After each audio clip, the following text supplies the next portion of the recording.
Alors aujourd'hui, on va faire un peu de littérature, tout en restant, je l'espère, dans le sujet.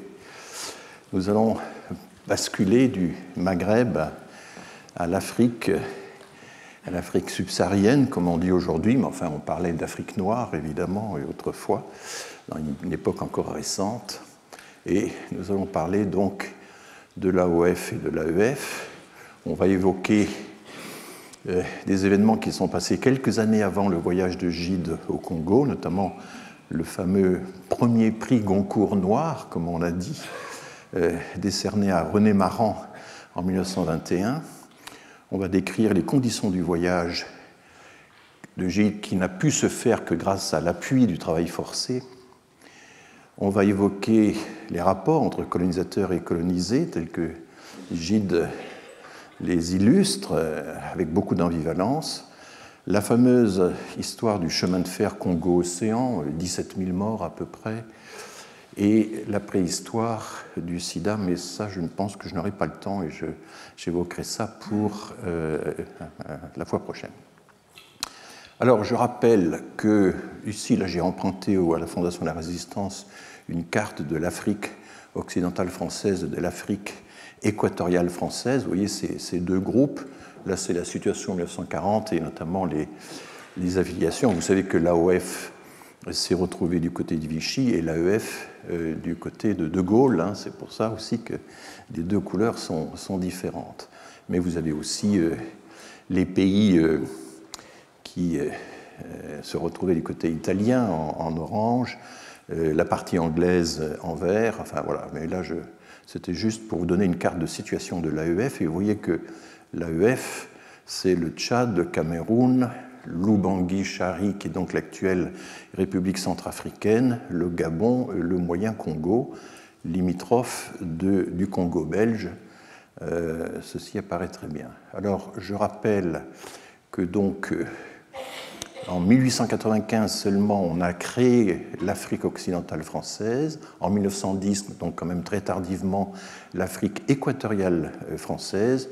Et je cite les pays qui composent les deux ensembles, qui ont changé de nom. On parlait du Soudan français, mais c'est ce qu'on appelle aujourd'hui le Mali, très éloigné du Soudan britannique, bien sûr, le Sénégal, la Guinée, la Côte d'Ivoire, le Dahomey, devenu le Bénin, la Mauritanie, la Haute-Volta, devenu le Burkina Faso, le Niger, et puis on peut rattacher à cet ensemble, bien qu'il n'en fasse pas partie juridiquement, à partir de la Première Guerre mondiale, les territoires pris aux Allemands, et donc le Togo était sous mandat français à proximité de l'AOF. Du côté de l'AEF, on a le Gabon, capitale Libreville, le Moyen Congo, Brazzaville, l'Oubangui-Chari, j'ai déjà évoqué que c'était la RCA, capitale Bangui, qui évidemment, dans les années 1920, n'était encore qu'une petite bourgade, hein, comme au coup de ces villes. Le Tchad, Fort-Lamy, devenu N'Djamena, et puis le Cameroun, autre possession allemande, passée sous mandat français à partir après la Première Guerre mondiale. Voilà un peu cet ensemble. Qu'est-ce que ça représente en population? Eh bien, c'est assez important, même si les territoires sont très peu denses, point de vue démographique. Donc là, vous avez au recensement 1936 la population en millions. Vous voyez que la Côte d'Ivoire, c'était quasiment 4 millions d'habitants. Le Soudan français, 3,6 millions. Bon, il y avait beaucoup plus de monde en AOF qu'en AEF.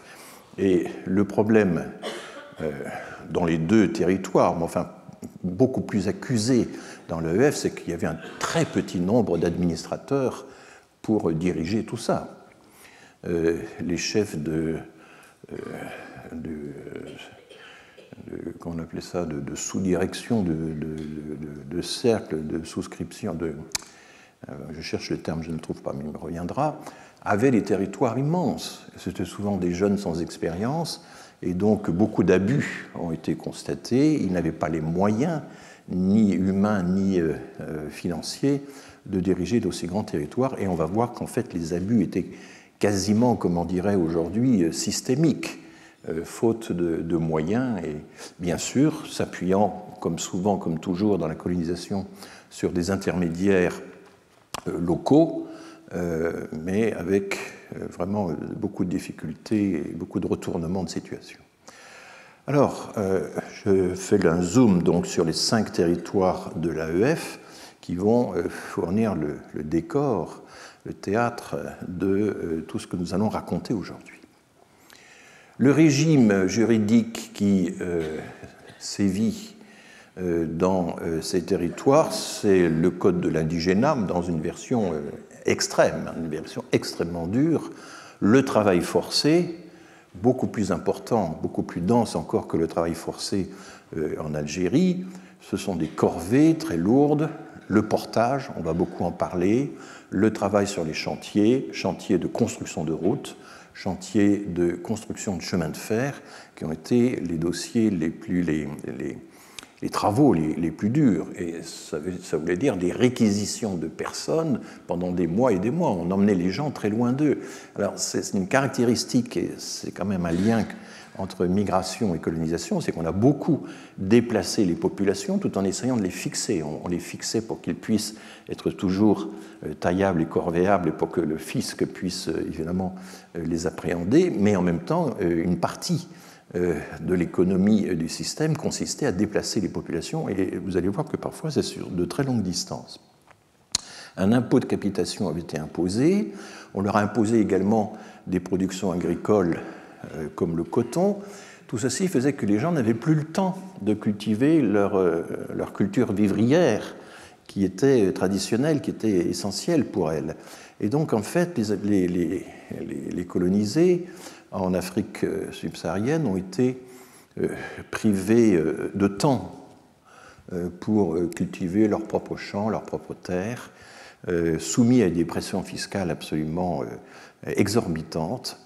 Et s'est ajouté à tout cela un régime qui a sévi plus particulièrement dans tous ces territoires, les sociétés concessionnaires, les grandes sociétés concessionnaires qui avaient très mal marché. On avait imité le système qui avait prévalu dans ce qu'on appelait le Congo indépendant, qui était le Congo possédé par Léopold, roi des Belges, qui n'était pas une dépendance belge, mais qui était la propriété personnelle du roi de Belgique, donc de l'autre côté du fleuve. Et ce système des sociétés concessionnaires, qui a été notamment inspiré par Paul Leroy-Beaulieu, l'idéologue de la colonisation d'exploitation dont je vous ai parlé il y a déjà 2 cours, il y a eu énormément d'abus, ils ont été souvent dénoncés, souvent cachés, souvent occultés. Nous allons voir tout ça, et à la fin, une grande société concessionnaire a réuni un peu l'ensemble des diverses sociétés. Tout ceci, c'est le thème de la grande thèse de Catherine Cockry-Widrowicz que je tiens à vous présenter. Elle participera à un des séminaires. Je l'ai invitée à l'un de mes séminaires. C'est une historienne de l'Afrique, une des pionnières de l'histoire de l'Afrique. Et sa thèse, c'est le Congo au temps des grandes compagnies concessionnaires, 1898-1930, qu'elle a publié en 1972 et qui a été réédité par le HESS en 2001.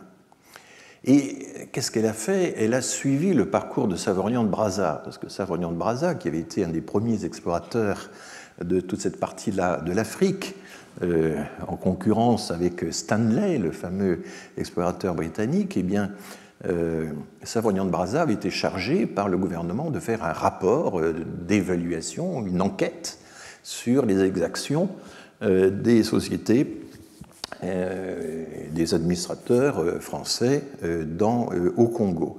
Il suit tout un parcours que d'ailleurs Catherine Widrowicz, dans les années 60, va suivre à son tour. Elle va refaire le parcours de Savorgnan de Brazza. Et ce rapport va être enterré, une version très très édulcorée va être publiée, et la version complète avait complètement disparu. On a des témoignages comme quoi le ministère des colonies avait voulu le faire disparaître, et Catherine Cockry-Widrowicz a retrouvé un exemplaire complet du rapport Brazza qu'elle a publié en 2014. La mission d'enquête du Congo de Brazza donc, a été redécouverte dans son intégralité, et là on découvre l'ampleur des exactions, des monstruosités qui avaient été commises par les Français dans le Congo. On lui doit aussi, à Catherine Coquerel-Vidrovitch, plusieurs manuels d'histoire de l'Afrique qu'elle a écrits seule ou en coopération. Puis ensuite, elle s'est intéressée à la question de l'esclavage. Elle a été, vous vous en souvenez peut-être, la principale consultante du grand documentaire d'Arte sur les routes de l'esclavage. Et à partir de cette expérience de documentaire, elle a écrit son propre ouvrage qui s'appelle donc Les routes de l'Afrique, Histoire des traites africaines, 6e, 20e siècle. Je reparlerai de tout ça, puisqu'il y a une séance sera consacrée à la question de l'esclavage. Et puis, je vous recommande son autobiographie, qui est tout à fait passionnante à lire, Le choix de l'Afrique, puisqu'elle raconte comment, jeune femme très vulnérable, un peu seule, mais du coup protégée par l'administration, elle parcourt des territoires dans les années 60, avant même les indépendances, et elle essaie de retrouver les sites d'exploitation des compagnies concessionnaires, de voir si les industriels ont encore des archives, si les gouverneurs ont encore des archives. Elle rencontre des chefs d'entreprise qui ne savent même pas ce que le mot archive veut dire. Et elle finit par récupérer toute une série de documents qui vont qui vont lui permettre de faire sa thèse. Donc, véritablement une pionnière. En plus, c'est un livre tout à fait passionnant à lire qui vous décrit les conditions dans lesquelles une historienne de terrain, car au fond c'est une historienne de terrain, ce qui n'était pas si fréquent évidemment dans la corporation des historiens, pouvait travailler à l'époque. Voilà, donc si vous avez, évidemment je vous conseille beaucoup de lectures, mais il y en a quelques-unes comme ça qui méritent vraiment le détour, et celle-ci, Le choix de l'Afrique, en fait partie. Alors, avant le voyage de Gide au Congo, 1925-1926, avec publication en 1927, il y a des prédécesseurs, il y en a toute une série.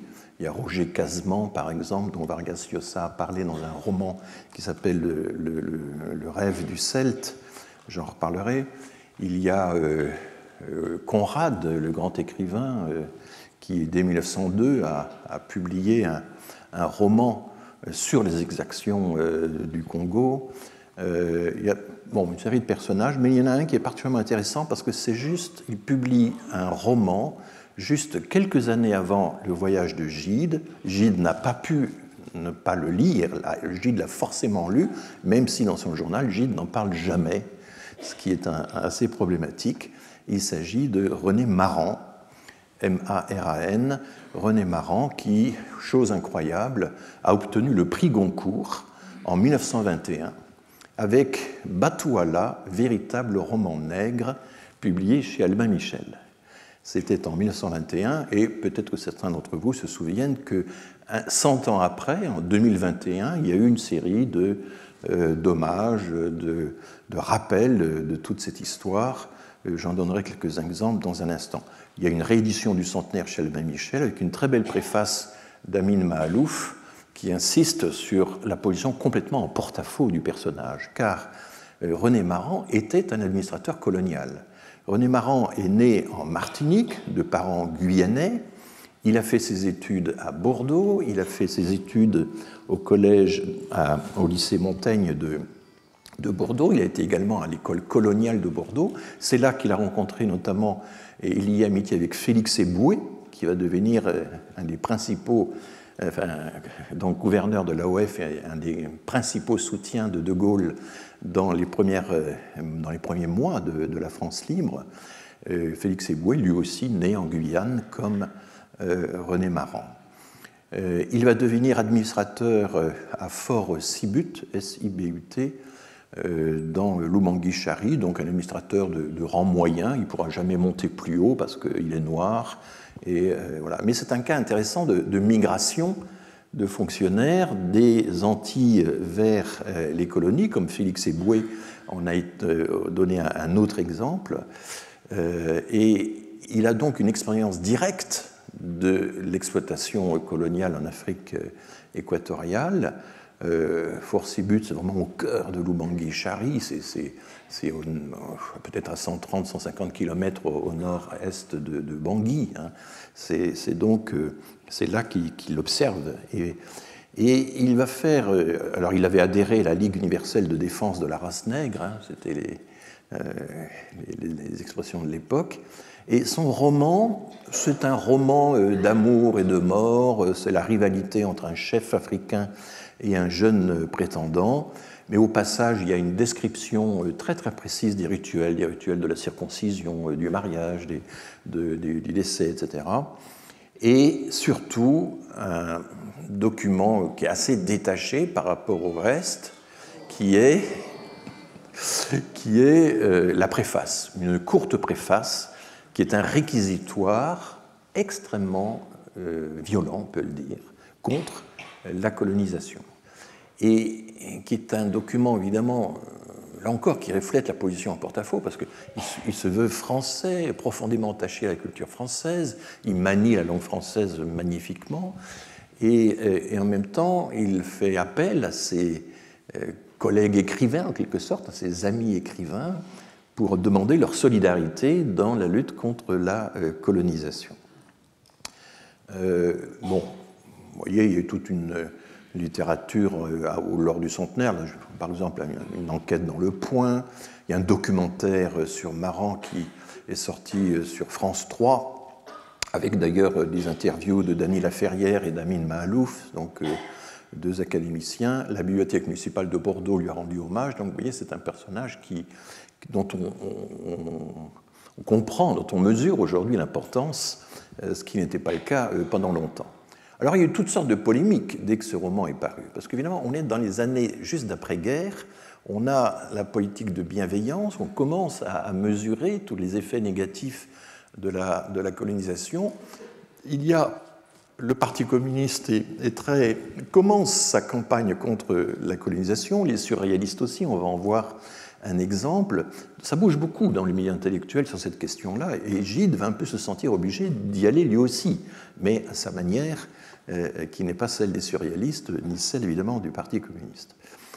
Alors d'abord polémique parce que le prix a été obtenu de justesse après je ne sais combien de tours de scrutin et uniquement grâce à la voix prépondérante du président, c'est le système du prix Goncourt. Alors les réactions, vous vous rendez compte, où va-t-on? Donc là, le fameux argument de la pente glissante, l'an prochain le prix reviendra à un anamite, dit un journaliste à l'époque. Et puis il y a des doutes. Comment est-ce possible qu'un noir puisse écrire aussi bien? Il a peut-être utilisé un nègre.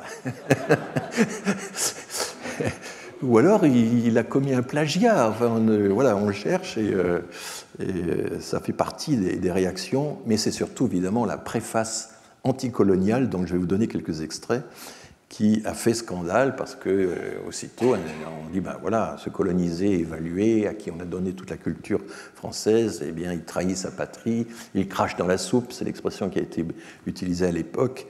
Enfin, il a reçu des volées de bois vert terribles. Je précise qu'on peut en savoir plus sur René Maran grâce à une revue intéressante qui s'appelle Continent manuscrit, Génétique des textes littéraires, Afrique, Caraïbes, Diaspora. C'est une revue de l'ENS, de l'École normale supérieure, soutenue par le CNRS. La revue donc d'une unité mixte de recherche qui s'appelle ITEM, Institut des textes et manuscrits modernes, et c'est une revue en ligne tout à fait accessible. Elle a consacré récemment, vous voyez, en 2021, à l'occasion du centenaire de la publication du prix Goncourt, tout un dossier à René Maran, et je vais utiliser un peu en partie certains éléments de ce dossier. Alors, la préface de Batouala est assez brève. Il expose le fait qu'il est en poste à Fort Sibut, qui s'appelait Krébedjé en langage local, la subdivision de Grimari ou encore de la Bamba ou de la Kandjia, du double nom de la rivière auprès de laquelle on a édifié le poste administratif, est à 120 km environ à l'est de Krébedjé. Cette région était très riche en caoutchouc et très peuplée. Des plantations de toutes sortes couvraient son étendue. Elle regorgeait de poules et de cabris. 7 ans ont suffi pour la ruiner de fond en comble. Les villages se sont disséminés, les plantations ont disparu, poules et cabris ont été anéantis. Quant aux indigènes, débilités par des travaux incessants, excessifs et non rétribués, on les a mis dans l'impossibilité de consacrer à leur semaille même le temps nécessaire. Ils ont vu la maladie s'installer chez eux, la famine les envahir, et leur nombre diminuait. Donc vous voyez un diagnostic fait par un administrateur colonial extrêmement cinglant. Il continue, et avec un style ironique qui sera souvent utilisé par les colonisés quand ils s'en prennent aux colonisateurs, après tout, s'ils crèvent de faim par milliers comme des mouches, c'est que l'on met en valeur leur pays. Ne disparaissent que ceux qui ne s'adaptent pas à la civilisation. Civilisation, civilisation. Orgueil des Européens et leur charnier d'innocents. Rabindranath Tagore, le poète hindou, un jour à Tokyo, a dit ce que tu étais. Il y a une phrase fameuse de Rabindranath Tagore, qui a eu le prix Nobel, je vous le rappelle, qui était un des chantres de la décolonisation. Donc, civilisation, tu bâtis ton royaume sur des cadavres, quoi que tu veuilles, quoi que tu fasses, tu te meus dans le mensonge. À ta vue, les larmes de sourdre et la douleur de crier. Tu es la force qui prime le droit, tu n'es pas un flambeau, mais un incendie. Tout ce à quoi tu touches, tu le consumes. Alors, ces phrases vont soulever l'indignation de toute la droite coloniale, évidemment, comme vous pouvez l'imaginer. Honneur du pays qui m'a tout donné, mes frères de France, écrivains de tous les partis, vous qui souvent disputez d'un rien et vous déchirez à plaisir, et vous vous réconciliez tout à coup, chaque fois qu'il s'agit de combattre pour une idée juste et noble, eh bien, je vous appelle au secours car j'ai foi en votre générosité. Donc, voilà, je suis un écrivain français, j'en appelle à mes collègues, en quelque sorte, les autres écrivains français. Il n'aura pas d'écho, je vous le dis tout de suite, il y aura très très peu d'écho à cet appel. Il continue, mes frères en esprit écrivains de France, il vous appartient de signifier que vous ne voulez plus, sous aucun prétexte, que vos compatriotes établis là-bas déconsidèrent la nation dont vous êtes les mainteneurs. Il y a tout un passage que je ne cite pas qui décrit l'état lamentable de ces administrateurs perdus dans des brousses lointaines et qui s'alcoolisent à haute dose, etc. Enfin, c'est un tableau qui a été souvent fait et qu'il confirme. Que votre voix s'élève, il faut que vous aidiez ceux qui disent les choses telles qu'elles sont, non pas telles qu'on voudrait qu'elles fussent. Et plus tard, lorsqu'on aura nettoyé les subures coloniales, alors vous voyez le langage très tenu, les subures, c'était la banlieue malfamée de Rome, enfin tout près du forum. Il y avait un mur qui séparait le forum de Subur pour qu'il n'y ait pas de contamination entre les deux populations. Mais vous voyez le langage très, très tenu qu'il utilise. Lorsqu'on aura nettoyé les subures coloniales, je vous peindrai quelques-uns de ces types que j'ai déjà croqués, mais que je conserve un temps encore en mes cahiers. Je vous dirai qu'en certaines régions, de malheureux nègres ont été obligés de vendre leurs femmes à un prix variant de 25 à 75 francs pièce pour payer leur impôt de capitation. Je vous dirai, et il n'achève pas la phrase. Il fera d'ailleurs 2 ou 3 autres romans encore, un peu sur le même thème. Bien sûr, Senghor, Aimé Césaire, etc., célébreront l'œuvre de René Maran. Senghor, plus tardivement, mais dira qu'après Batoila, on ne pourra plus faire vivre, travailler, aimer, pleurer, rire par les petits nègres, mais Wolof, Malinké et Wondo en français.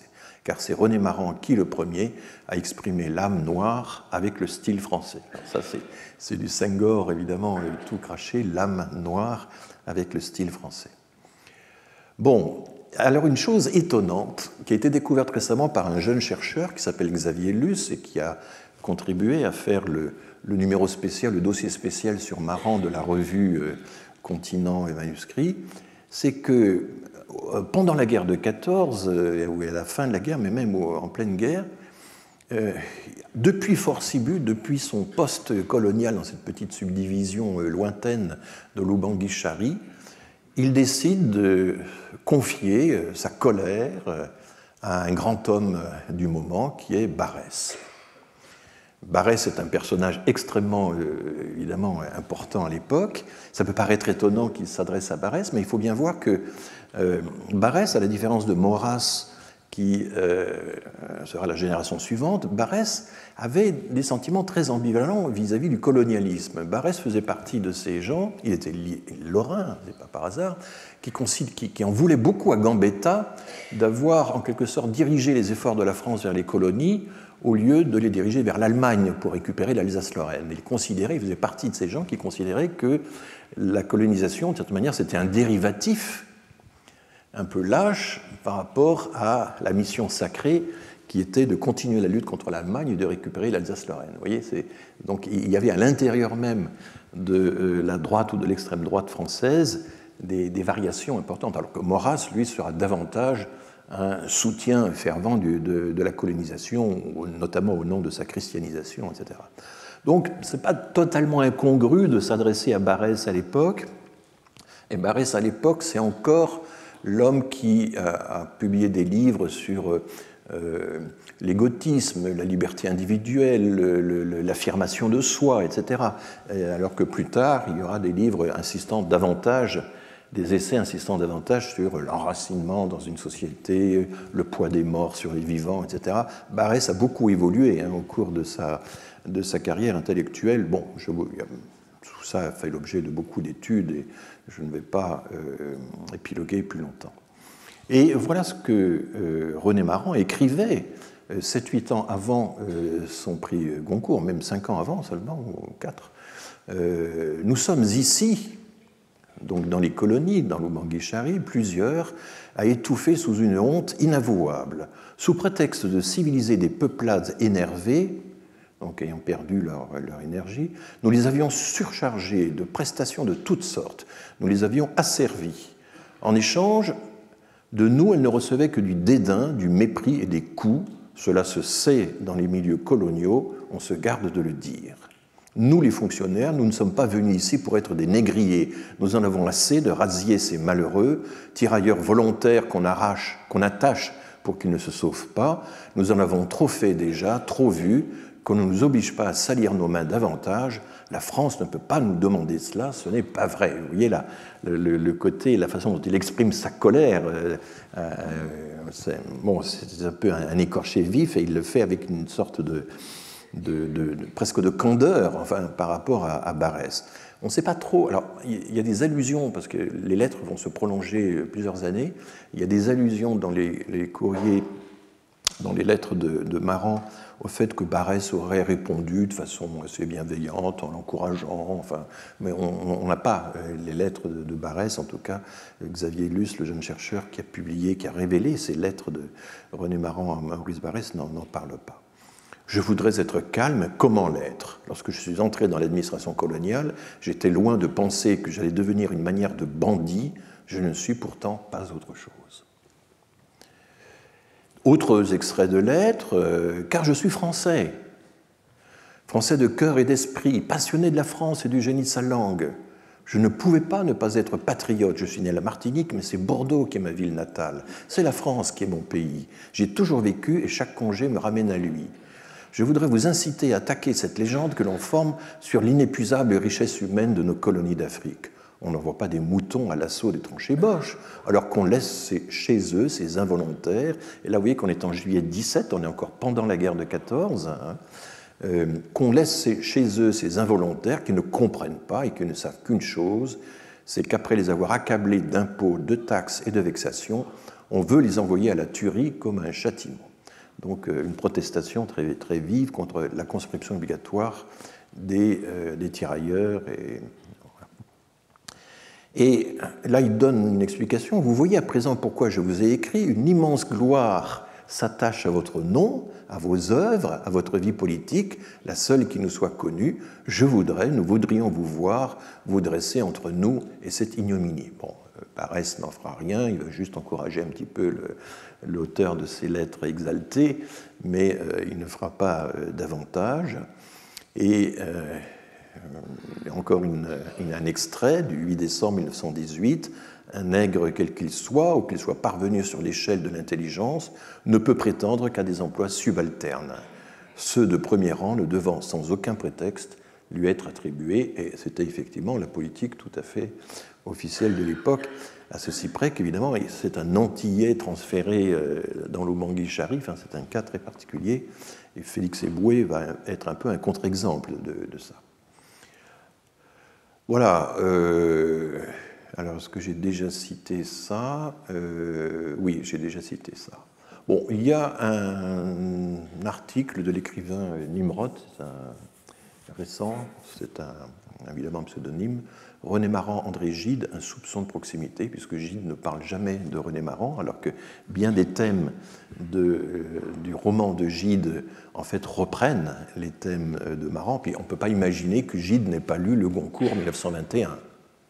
Lui qui travaillait dans l'édition, etc., il a forcément lu René Maran, mais il n'en parle jamais, alors que les dénonciations de Gide vont recouvrir en partie, recouper en partie, celles de René Maran. Bon, on est en 1925 quand Gide commence ses préparatifs, et c'est quand même une période assez particulière. Il y a des combats intellectuels d'une vigueur incroyable qu'on a du mal à imaginer aujourd'hui, et notamment le surréalisme. Il y a aussi la psychanalyse qui bat son plein à l'époque. Et il y a, à propos de la colonisation, une polémique d'une violence étonnante entre Claudel, qui est l'homme installé par excellence, et les jeunes surréalistes. Et Claudel a donné une interview qui évidemment avait tout pour déplaire aux surréalistes. Il décrète « Quant aux mouvements actuels, pas un seul ne peut conduire à une véritable rénovation ou création, ni le dadaïsme, ni le surréalisme, qui ont un seul sens, pédérastique. » C'est quand même... Bon, nul ne peut être... Voilà, quand on fait des prophéties de ce genre, attention quand même. Alors, plus d'un s'étonne, poursuit Claudel, non que je sois bon catholique, mais écrivain, diplomate, ambassadeur de France et poète.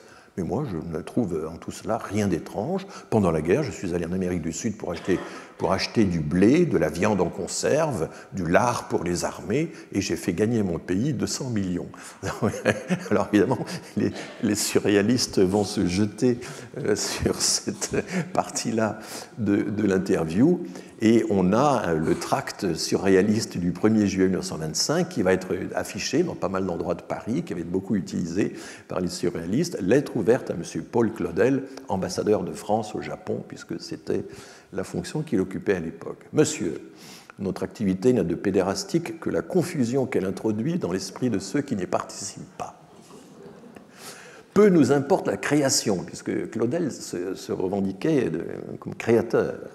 Nous souhaitons, c'est une phrase étonnante, nous souhaitons de toutes nos forces que les révolutions, les guerres et les insurrections coloniales viennent anéantir cette civilisation occidentale dont vous défendez jusqu'en Orient la vermine, et nous appelons cette destruction comme l'état de choses le moins inacceptable pour l'esprit. Vous voyez, le côté extrême de ces affrontements, c'est assez étonnant. Nous saisissons cette occasion pour nous désolidariser publiquement de tout ce qui est français, en parole et en action. Nous déclarons trouver la trahison et tout ce qui, d'une façon ou d'une autre, peut nuire à la sûreté de l'État, beaucoup plus conciliable avec la poésie que la vente de grosses quantités de lard pour le compte d'une nation de porcs et de chiens. Écrivez, priez et bavez. Encore, j'ai raccourci. Hein. Écrivez, priez et bavez, nous réclamons le déshonneur de vous avoir traité une fois pour toutes de cuistre et de canaille. Donc voilà le genre de gentillesse qu'on s'échangeait. Voilà. Alors, les cours d'Antoine Compagnon ont souvent été l'occasion d'évoquer les combats féroces entre intellectuels, et donc là, de cette manière, je prends un peu le relais à ma petite mesure, bien sûr. Mais alors, qui a signé ça? Parmi les signataires de ce texte ardent, on a quand même quelques grands noms. Hein. Louis Aragon, Antonin Artaud, Joël Bousquet, André Breton, René Crevel, Robert Desnos, Paul Éluard, Max Ernst, Michel Léris, André Masson, Benjamin Perret, Philippe Soupeau, Roger Vitrac. C'est quand même une belle brochette. Et je n'ai cité qu'une partie, parce qu'il y a aussi quelques noms inconnus, évidemment, parmi ces jeunes surréalistes. C'est l'époque 1925 où le surréalisme est au plus près du Parti communiste, tout en voulant garder une activité parallèle et pas inféodée. Mais enfin, il y a des surréalistes qui entrent, par exemple, dans la revue Clarté, du Parti communiste. Mais très vite, les communistes vont se méfier de ces gens incontrôlables, et bientôt, on finira par découvrir que le surréalisme et le communisme sont plutôt incompatibles que conciliables. Voilà. Mais vous voyez, les guerres, les insurrections coloniales viendront anéantir ces civilisations occidentales. On est là c'est une des premières manifestations d'un rejet de la colonisation, d'un rejet de principe de la colonisation, et pas simplement des abus de la colonisation. Et ça, c'est intéressant. Mais en même temps, la revendication de la traîtrise, du fait qu'on n'est pas français, que la patrie, c'est plus une notion, etc., va évidemment rejeter.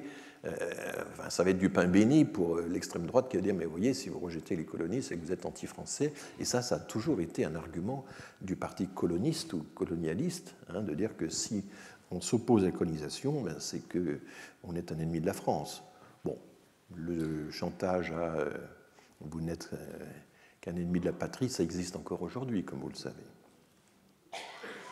Voilà, donc, alors je vous renvoie très cursivement, c'est un article très intéressant, j'ai trouvé tout à fait remarquable, dans le livre noir du colonialisme dirigé par Marc Ferraud, il y a un très bel article de Marcel Merle, L'anticolonialisme, qui passe en revue tous les mouvements anticolonialisme, et il commence à l'école de Salamanque au XVIe siècle, Bartholomé de Las Casas, etc., enfin, toute la défense religieuse, la critique religieuse de la colonisation, et il arrive jusqu'à la critique communiste ou gauchiste. Il cite des textes tout à fait extraordinaires de Necker, de Rousseau, de Turgot. Ils sont extrêmement intéressants.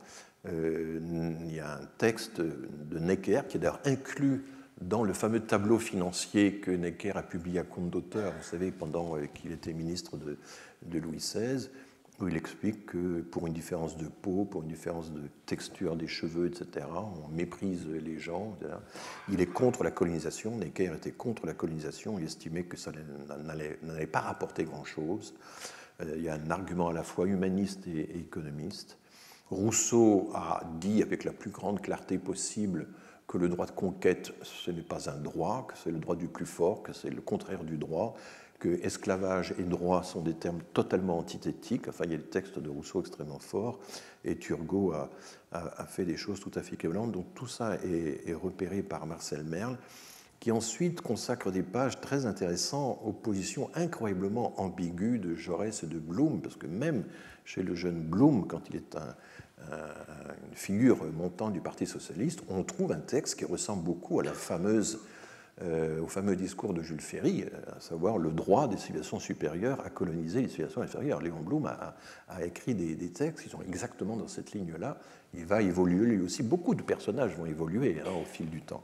Mais enfin, les socialistes il y avait l'idée que Jaurès disait ça fait partie de la vie humaine, ça fait partie de l'essence de la vie, de s'épandre, de répandre ses lumières, et on ne peut pas empêcher la France de se lancer dans ce grand mouvement. Alors certes, il faut corriger les abus, il faut empêcher l'exploitation, etc., mais aller contre ce grand mouvement d'expansion qui est la caractéristique de la France, il n'en était pas question pour Jaurès. Vous voyez, donc, tous ces auteurs sont très ambivalents, et Marcel Merle, dans ce très beau chapitre, l'expose très bien, et au fond conclut que si la décolonisation a eu lieu, c'est d'abord à cause des colonisés eux-mêmes, ce sont les arguments économiques qui ont pesé davantage finalement dans la décolonisation que les arguments de droit, les arguments humanitaires. Voilà, donc je vous renvoie à ce chapitre du livre noir du colonialisme. Alors parlons maintenant d'André Gide et suivons-le dans son voyage au Congo qui va se dérouler de juillet 25 à 26. Enfin, il part de Bordeaux et il revient à Bordeaux, donc c'est en incluant la totalité de la trajectoire. À l'époque, il a 55 ans. Il est très solide physiquement parce que même s'il va profiter des chaises à porteurs, il va aussi beaucoup marcher. Il est résistant et de façon tout à fait étonnante. Et il a déjà une œuvre très abondante, vous voyez, les nourritures terrestres, l'immoraliste, la porte étroite, les caves du Vatican, la symphonie pastorale, Si le grain ne meurt. Il vient d'achever Les faux monnayeurs quand il part en mission, en voyage. Il a aussi publié Corridon, donc la trilogie où il commence à afficher, à faire son coming out, comme on ne disait pas à l'époque, d'homosexuel, vient de paraître, est en cours de parution. Pourquoi fait-il ce voyage au Congo? Alors, lui-même a donné des explications. C'est un peu équivoque. D'abord, il dit c'est un rêve de jeunesse. J'ai toujours rêvé d'aller au Congo et c'est un voyage de curiosité. Et son inspirateur, c'est un pasteur protestant, Élie Allégret, qui était missionnaire au Congo, qui ensuite est passé au Cameroun et qui lui avait beaucoup parlé du Congo. Élie Allégret, c'est le père de Marc et d'Yves Allégret, hein, Marc le photographe, Élie le cinéaste. Voilà, c'est Yves, je crois, qui va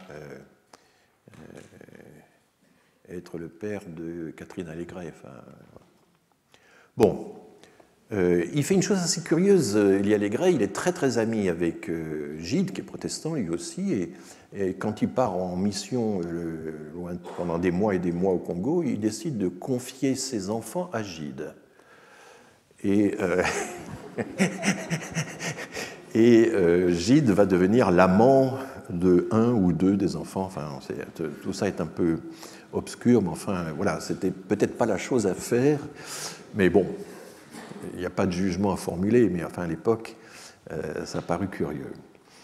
Donc, mais l'élément déclencheur, c'est qu'il est très lié à Marcel de Coppet, qui est un administrateur colonial lui aussi, et c'est le gendre de Roger Martin du Gard, qui était un grand ami d'André Gide. Donc il y a des liens, il y a des relations. On est dans un réseau de relations, hein, dans des recommandations, etc. Et Marcel de Coppet obtient pour Gide une mission. Alors c'est une mission sans frais, c'est une mission qui va lui permettre d'être reçu par les administrateurs locaux, de bénéficier du service de portage, d'alimentation des porteurs, etc. etc. Enfin, j'entrerai dans les détails dans quelques instants. Mais lui, il voit ça aussi d'abord au début, parce que la mission, ça ne lui paraît pas sérieux, c'est juste un moyen de faire le voyage dans les meilleures conditions possibles.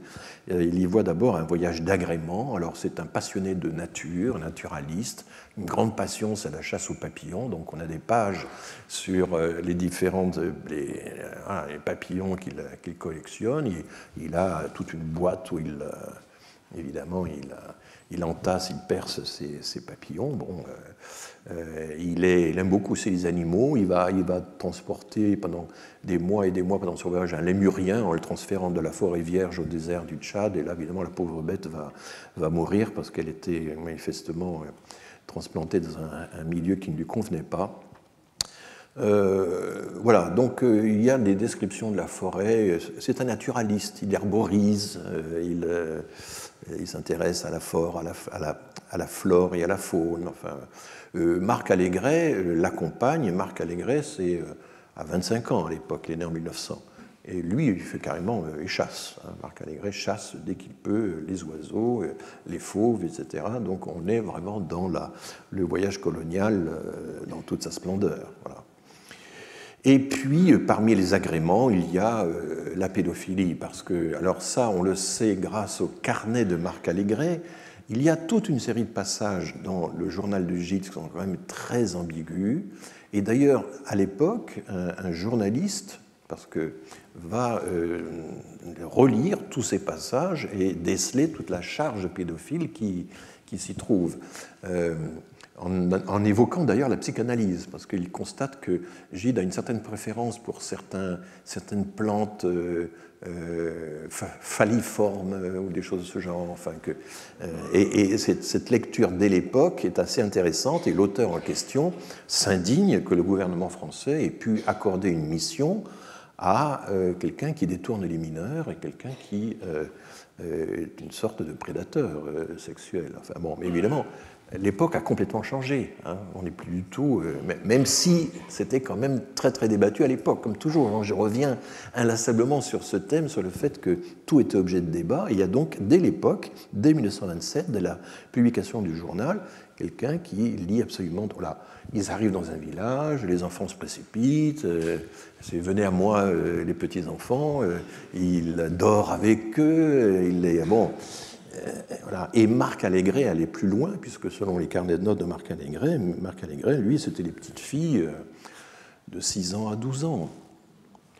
Et Catherine Kokrividrovitch, dans la préface d'une des rééditions du journal de Gide, fait allusion à ces comportements. Donc on est là dans ce que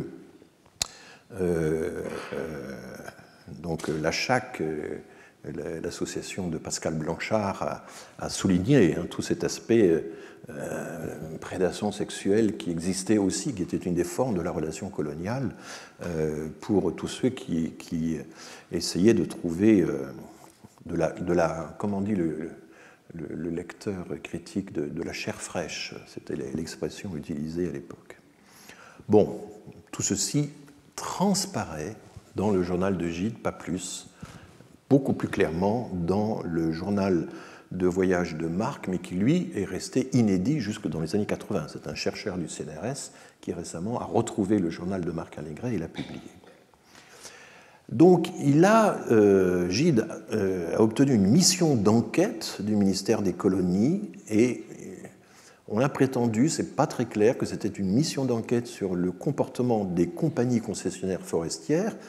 Il va effectivement faire cela, mais au début, manifestement, il n'a pas conscience que tel est l'objectif de la mission. C'est simplement une mission qui va lui donner des moyens, qui va assurer ses moyens de transport, d'alimentation, de voyage, etc., auprès de tous les administrateurs locaux. L'itinéraire est assez long, il est assez compliqué, il y a des va-et-vient, il y a des... ils arrivent en bateau à Dakar, Conakry, Libreville, Pointe-Noire, donc ils remontent vers Léopoldville, aujourd'hui Kinshasa, ils arrivent à Brazzaville, avec des rameurs, puisqu'ils bénéficient d'un service de portage, mais aussi d'un service de pagayage. Ils vont traverser le Stanley Pool, cette espèce de grand lac qui entoure Kinshasa, qu'on appelle le Pool Malébo actuellement, et puis ils vont pénétrer à l'intérieur de l'Ubangi-Chari jusqu'à Bangui, qui était à l'époque, comme dit Catherine Vidrovitch, une petite bourgade. Et ensuite, comme Marcel de Coppet a été nommé gouverneur du Tchad, qui est donc l'un des 4 ou 5 éléments de l'AEF, eh bien, il décide de poursuivre le voyage jusqu'à Fort-Lamy, Fort-Archambault, Fort-Lamy, vers le nord, jusqu'au Tchad, avec un changement complet, évidemment, de paysage, puisqu'on va quitter la forêt équatoriale vers des steppes et carrément le désert. C'est un voyage qui coûte cher. Et donc, pour financer le voyage, eh bien, il vend aux enchères une partie de sa bibliothèque, des manuscrits originaux qu'il détenait, et ça lui rapporte 86 000 francs. Alors, j'ai regardé sur la table de conversion de l'INSEE, ça existe, vous pouvez regarder combien ça valait, combien ça vaudrait aujourd'hui en euros, donc l'équivalent de 68 000 euros quand même, pour financer son voyage de quelques mois. Je précise que le journal du voyage au Congo a été X fois publié, réédité. Il y a 4 éditions intéressantes. Chez Payot, avec une préface de Catherine Kokrividrovitch. Aux éditions du Détour, avec une préface d'Hélène Blais, c'est cette géographe spécialiste du tracé des frontières dans le monde colonial. Aux éditions Artaud, une préface de Jean-Claude Perrier qui est très très précis. Et puis vous avez surtout dans la Pléiade tous les souvenirs et voyages de Gide, y compris le fameux retour de Moscou, qui lui date d'après la Seconde Guerre mondiale, s'est réuni dans un volume de la Pléiade avec force annotation d'un chercheur du CNRS, Daniel Duroset. Mais on peut aussi retrouver une partie de ces annotations dans le BAAG ou le BAG, qui est le bulletin des amis d'André Gide, où il y a beaucoup de choses qui sont publiées, d'ailleurs souvent, pas toujours à l'honneur de Gide, ce bulletin des amis d'André Gide est en fait assez neutre, et chaque fois qu'il y a des inédits ou des textes de l'époque, et en particulier on trouve dans le bulletin des amis d'André Gide tout le dossier de presse de l'époque, c'est-à-dire toutes les réactions de presse importantes qui comptent au voyage de Gide, dont la réaction outrée que j'ai mentionnée, mais il y a la réaction des communistes, des surréalistes, des grands quotidiens de l'époque, etc. Enfin, c'est très intéressant d'avoir ce dossier de presse publié assez récemment d'ailleurs par le bulletin des amis d'André Gide. auquel Durosay donc a beaucoup contribué. Alors c'est un voyage dont les conditions sont très très particulières. Il est accompagné donc de Marc, je vous l'ai dit, qui a 25 ans, qui va être son secrétaire, son amant et son organisateur. C'est un multifonction. Et la mission va alterner tous les moyens de transport. Il y a les routes automobilisables. Gide emploie toujours, au lieu de dire carrossables, comme on dirait aujourd'hui, il dit automobilisables. Mais ça n'est qu'une partie du trajet. Il y a le portage en tipois, cette espèce de brancard porté par quatre hommes. Je vais vous montrer à quoi ça ressemble. Il y a la marche à pied, car il marche aussi beaucoup. Gide pouvait faire 15 km par jour dans des terrains difficiles. Et puis, quand on est sur le lac Tchad, qui n'est pas très profond, enfin, qui prenait à l'époque une surface considérable, la baleinière à rameur, ou bien pour traverser le Stanley Pool près de Léopoldville. Il transporte une cargaison énorme. Il y a du matériel cinématographique, parce que Marc Allégret veut tourner un documentaire, il le fera, il tournera un documentaire sans grand intérêt, un documentaire assez pittoresque, assez ethnographique. Et Gide, dans le journal, révèle que Marc Allégret prenait des enfants ou des gens, leur faisait tourner des scènes de danse, de mariage, etc. Et Gide dit oh là là, ça manque de spontanéité, c'est vraiment pas comme ça que moi j'aurais fait. Enfin bon, c'est un passage assez intéressant sur ces mises en scène ethnographiques qu'on pouvait faire à l'époque. C'est une mission gratuite, puisque donc je vous l'ai expliqué, il est ami de Marcel de Coppet. Alors là, qui sera nommé gouverneur du Tchad pendant le voyage.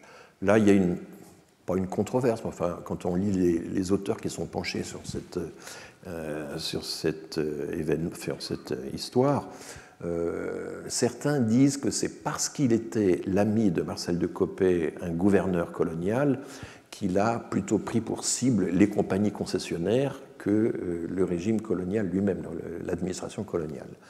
Même s'il y a quelques allusions dans son texte sur le fait que tout ce système ne peut marcher que sur la base d'une complicité étroite entre le système administratif et les compagnies privées. Mais c'est vrai que Gide dénonce les compagnies concessionnaires et il est, on le verra, très indulgent par rapport à l'administration coloniale. Et donc, du coup, ce statut de missionnaire, au sens administratif du terme, eh bien, va lui donner automatiquement droit à l'assistance de tous les postes administratifs. Il y a des gîtes dans lesquels ils peuvent dormir, il y a des prestations en manioc que les villageois doivent fournir, c'est une réquisition aux porteurs, et les porteurs, selon les périodes, il va y avoir 8 ou 9 équipes de porteurs qui vont se succéder, ou de pagayeurs, ils sont entre 60 et 100. Le matériel à transporter était énorme. Gide, notamment, transporte une grosse partie de sa bibliothèque. Il a vendu une partie de sa bibliothèque pour financer le voyage, mais une autre partie fait partie du voyage.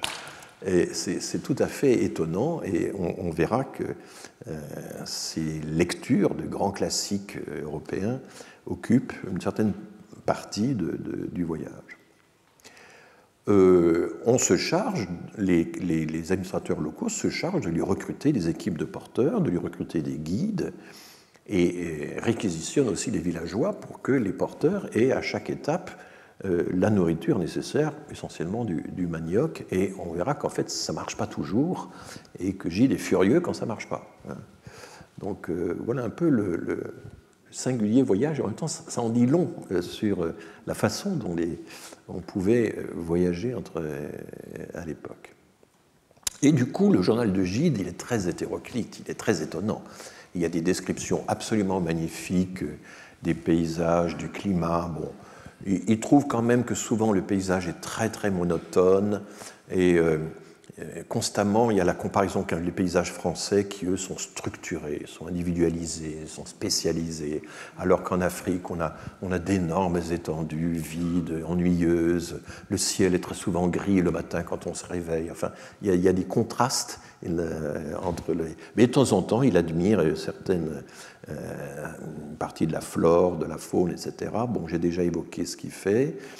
Il décrit, et ça c'est une des parties les plus intéressantes évidemment de son journal, les populations des villages.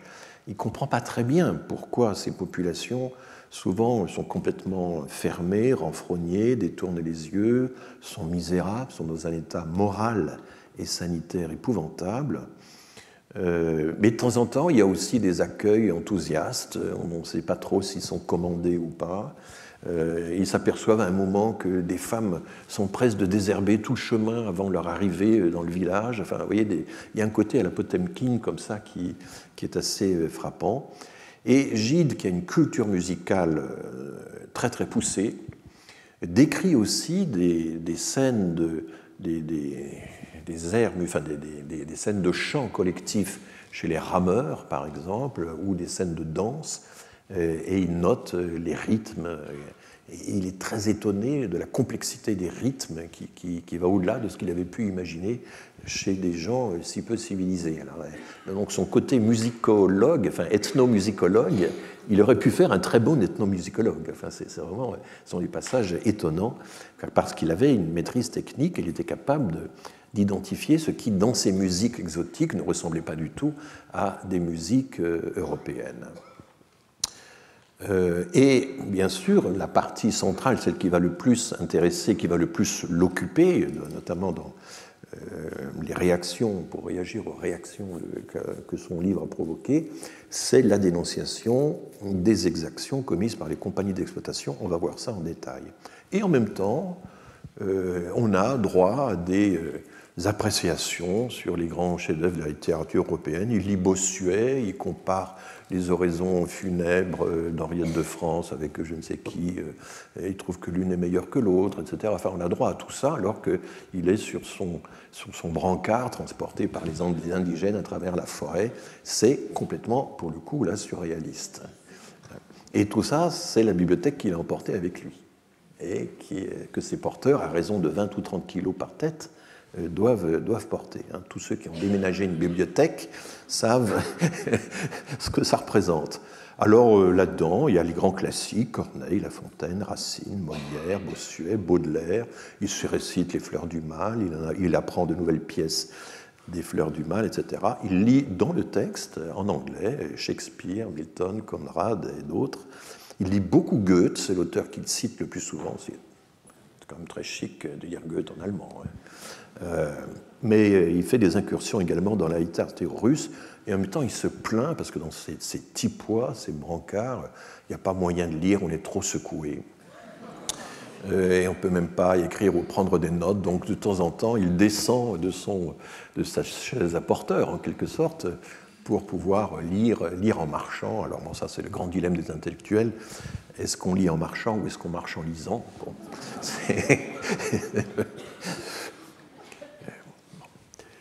Et puis, un jour, très tôt dans le voyage, dès le mois d'octobre, puisque le voyage va durer jusqu'au printemps de l'année suivante, il apprend, il est sollicité, parce qu'on comprend qu'il n'est pas un blanc comme un autre, qu'il n'est pas lié à l'administration coloniale comme d'autres le seraient. Il reçoit des confidences de gens qui se plaignent de mauvais traitements reçus par des administrateurs ou par plutôt des gardes-chiourmes utilisés par les administrateurs ou des chefs locaux.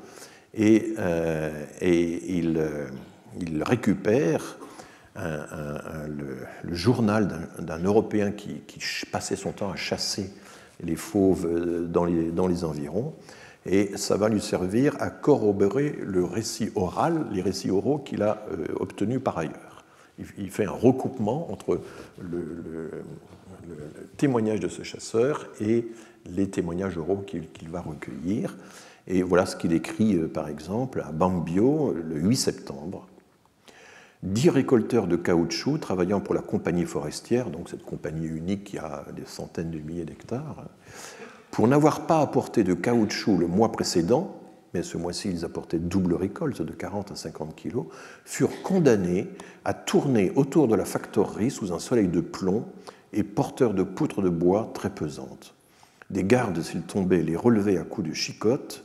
Le bal, entre guillemets, commencé dès 8 heures, dura tout le long du jour sous les yeux de messieurs Pacha et Maudurier, l'administrateur local et un chef local, agent de la forestière. Vers 11 heures, le nommé Malingué de Bagouma tomba pour ne plus se relever. On en avertit M. Pacha qui dit simplement « je m'en fous » et fit continuer le bal. Oui, alors à l'époque, on n'écrivait pas « je m'en fous » en toutes lettres. Hein, c'était le grand mystère que j'avais quand j'étais adolescent. Il y avait un roman une pièce de Sartre qui s'appelait « La paix respectueuse ». Paix 3 étoiles respectueuse. Et alors ça variait. Il y a des années où Gallimard osait mettre sur la couverture la putain respectueuse et d'autres pas. Il y a toute une histoire à faire de la censure en France. Donc je m'en... Bon, à vous de terminer le mot. Tout ceci se passait en présence des habitants de Bambio rassemblés et de tous les chefs des villages voisins venus pour le marché. Parce que ces sanctions collectives doivent servir d'exemple et donc se font devant le maximum de population. Mais il y a pire encore, et toujours dans ce journal de chasse, et toujours corroborant les récits qu'il a lui-même recueillis, voici ce qu'on trouve. M. Pacha annonce qu'il a terminé ses répressions chez les Bayas des environs de Boda. Bon. Il estime de son aveu le nombre des tués à 1 millier de tout âge et des deux sexes. Les gardes et les partisans étaient obligés, pour justifier leur fait de guerre, d'apporter au commandant les oreilles et parties génitales des victimes. Alors ça, c'est ce qu'on trouve régulièrement dans toute cette époque. Les villages étaient brûlés, les plantations arrachées. L'origine de l'affaire remonte au mois de juillet 1924. Les indigènes de la région ne voulaient plus faire de caoutchouc.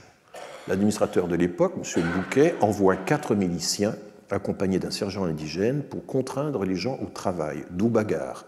Un milicien tire. À ce moment, les miliciens sont enveloppés par les indigènes qui les ligotent. Ils sont tués 24 heures plus tard par quelques exaltés, peu nombreux, et qu'il aurait suffi d'arrêter pour liquider l'affaire, au lieu de quoi on attendit l'arrivée de Pacha au début de 1925, qui commença les répressions avec une sauvagerie terrible.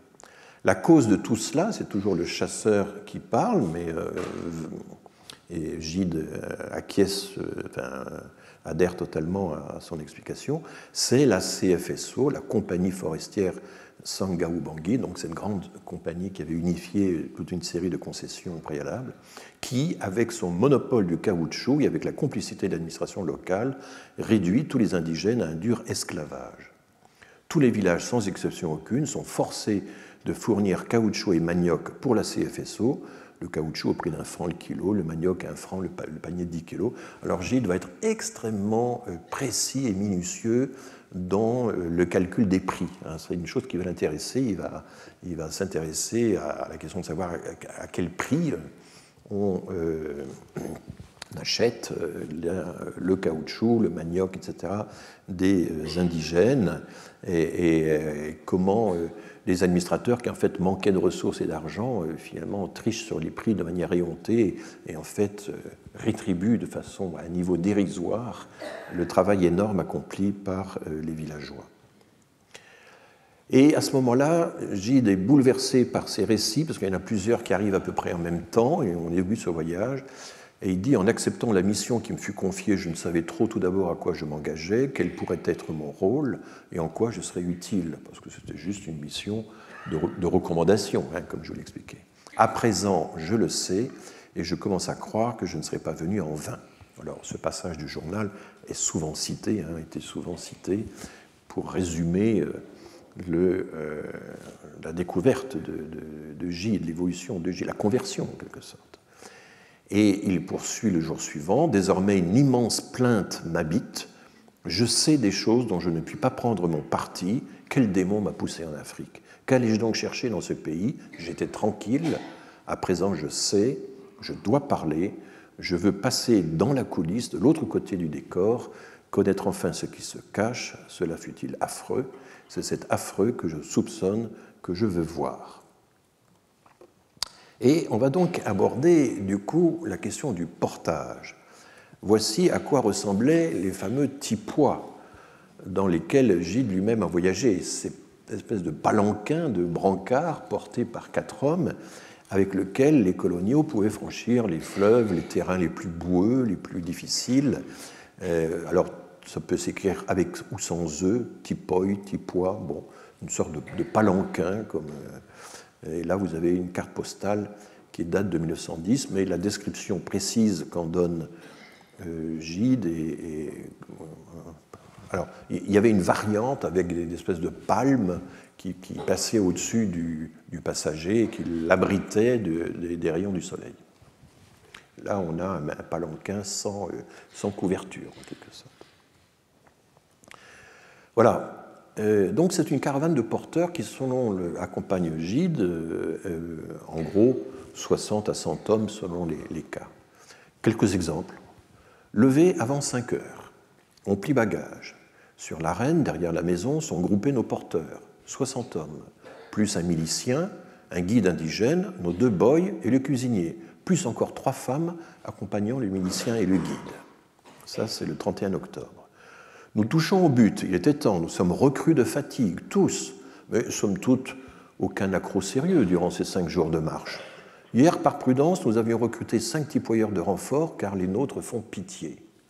Et vous avez régulièrement comme ça des petites allusions qui font froid dans le dos, parce qu'on voit en plus que 5 jours de marche, c'est quand même beaucoup dans un milieu pareil. Crise du portage. Nos porteurs veulent tous repartir, du moins les 60 recrutés par l'administration. Donc c'est recruté de force. On a apporté pour eux hier une grande quantité de bananes, mais très peu de manioc, ce qui cause un grand mécontentement. Nous voici fort embarrassés, car dans l'absence de tout représentant de l'autorité française, il est extrêmement difficile de trouver ici des remplaçants. On ne pouvait trouver des remplaçants qu'évidemment avec l'autorité. Et d'autre part, il nous paraît inhumain d'emmener ces gens beaucoup trop loin de leur village.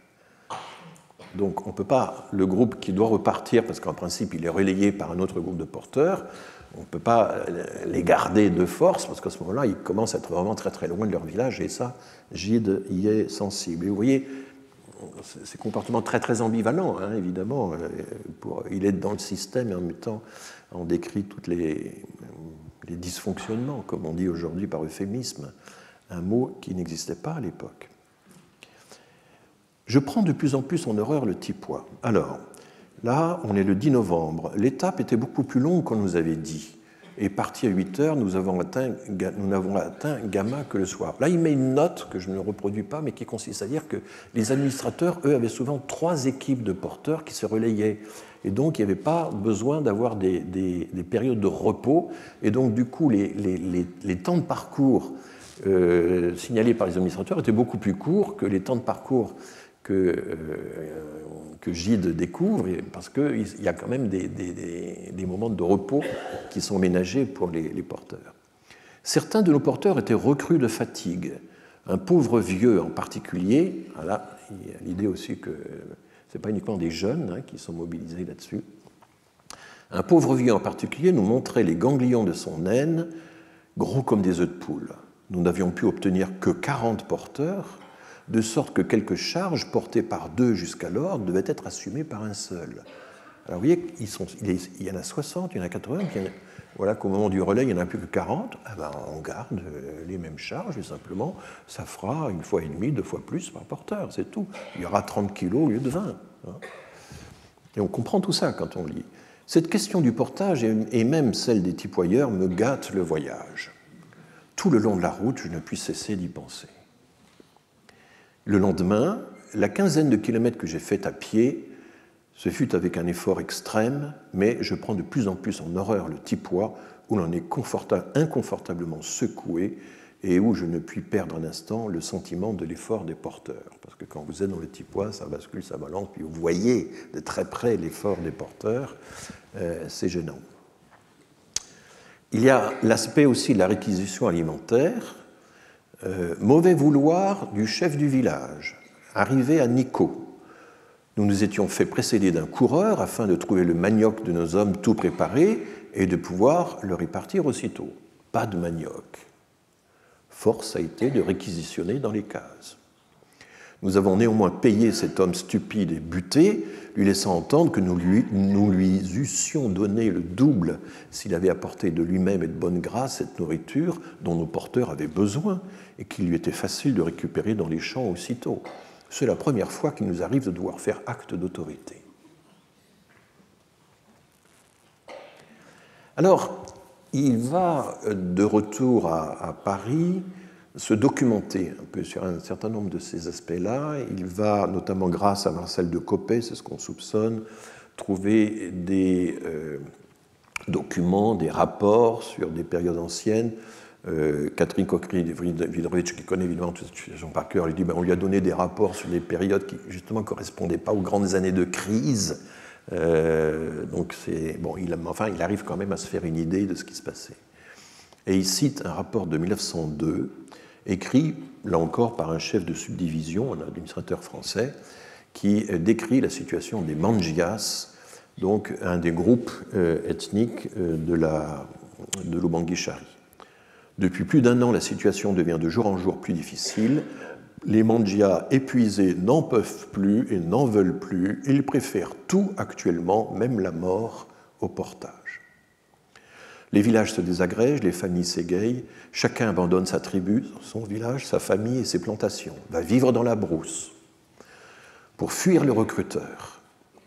Plus de culture, partant, plus de vivres. La famine en résulte et c'est par centaines que ces derniers mois, les Manjias sont morts de faim et de misère.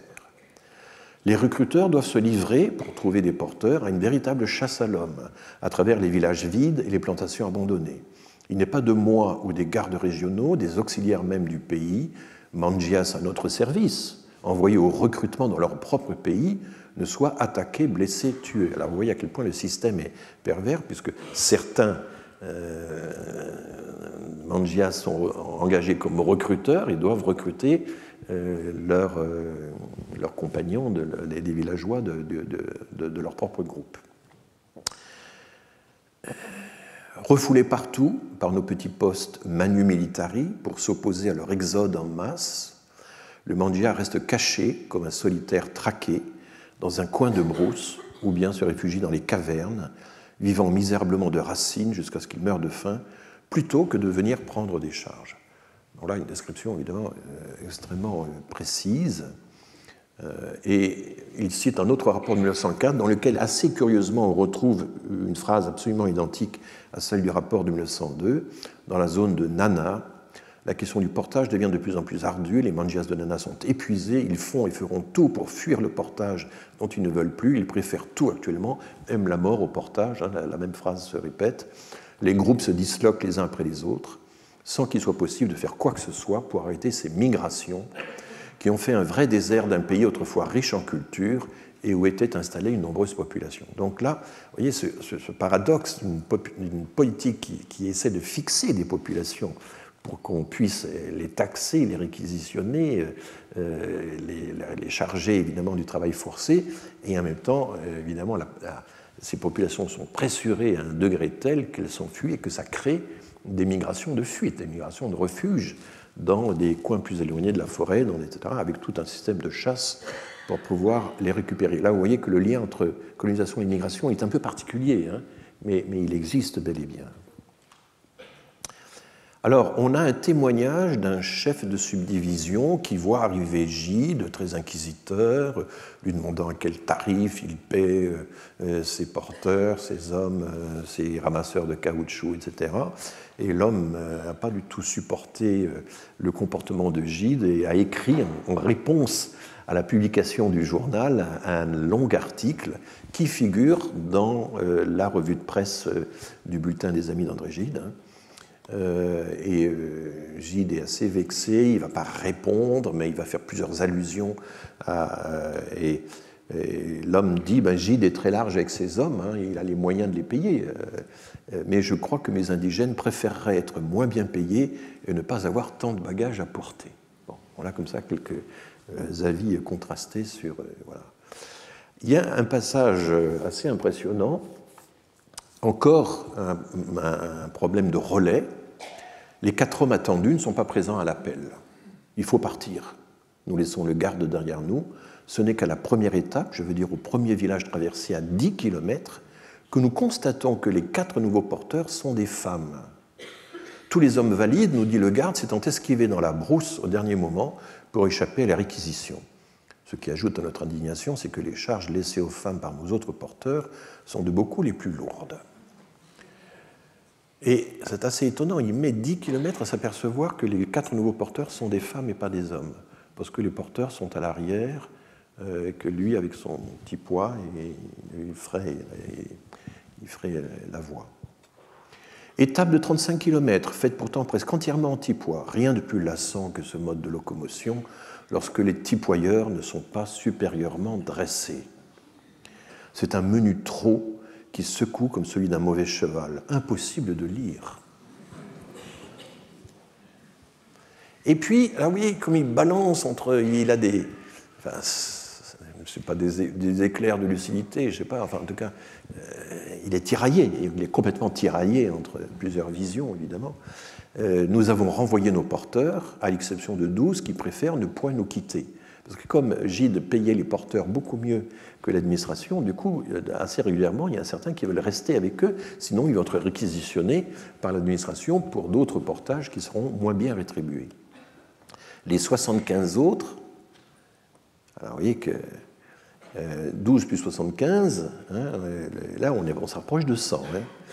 Les 75 autres réquisitionnés à Léré, Léré c'est d'ailleurs le poste où figurait, où travaillait l'administrateur qui a réagi au comportement de Gide, se montrent fort peu satisfaits de partir. On les comprend du reste. Ces pauvres bougres viennent de s'acquitter de l'impôt, le fameux impôt de capitation imposé à toute l'Afrique de l'Ouest. Les voici quittes, la récolte a été bonne, ils vont pouvoir se reposer. Pas du tout. Vous allez faire une trentaine de kilomètres par jour, avec 20 ou 25 kilos sur la tête, en temps de ramadan et par une accablante chaleur, vous éloignez de votre patelin à plus de 12 jours de marche, et ceci à raison de 1,25 franc par jour, nourriture à vos frais, rien pour le retour, esclavage provisoire, je le veux bien, mais esclavage tout de même. Donc là, on comprend que le travail forcé, c'est une forme d'esclavage. Je rappelle que l'institution de travail forcé, elle ne sera abolie qu'en 1946, grâce à une loi qui a été portée par Houphouët-Boigny, qui était à l'époque député à l'Assemblée nationale française. C'est Houphouët-Boigny qui va donc très tardivement obtenir l'abolition du travail forcé. Alors, le problème, c'est que les porteurs s'enfuient et ils sont victimes de représailles absolument terribles. À 1 heure de marche dans la steppe monotone, nous croisons un grand nombre de porteurs. Puis, escortés par des gardes armés de fouets à 5 lanières, une enfilade de 15 femmes et 2 hommes attachés au cou par la même corde. Une de ces femmes porte un enfant au sein. Ce sont des otages, enlevés au village de Dangolo, où les gardes avaient été réquisitionnés 40 porteurs sur l'ordre de l'administration. Tous les hommes, en les voyant venir, avaient fichu le camp dans la brousse. Marc prend une photographie de ce pénible cortège. Alors, dans le documentaire que Marc Allégret va présenter en 1927, il n'y aura rien de tout ça. Il va garder les passages les plus pittoresques, les plus exotiques, mais il n'y a aucun témoignage dans le documentaire de Marc Allégret sur toutes ces scènes que pourtant il a photographiées. Quel sort réserve-t-on aux fuyards? Ce qui nous a retardé, alors ça c'est encore un autre jour, hein, là on était le 21 novembre, maintenant on est le 18 décembre, ce qui nous a retardé, c'est la rencontre, 1 heure après le lever du soleil, d'une troupe de prisonniers emmenés par le capita d'un village voisin, donc une espèce de garde-chiourme. Ils étaient 11, la corde au cou, une corde qui n'était en vérité qu'une ficelle qui les tenait tous reliés. Là, on a l'impression d'une scène du 19e siècle, mais non, on est en 1925-26. Leur aspect était si misérable que le cœur se serrait de pitié à les voir. Un seul d'entre eux ne portait rien, parce qu'il portait des charges de manioc. Un petit de 10 à 12 ans, affreusement maigre, excédé de misère, de jeûne et de fatigue. Par instants, il tremblait de tous ses membres et la peau de son ventre était agitée de frémissements spasmodiques. Ses compagnons de misère, du reste, étaient si lamentables qu'à peine retrouvait-on une lueur d'intelligence en leurs yeux.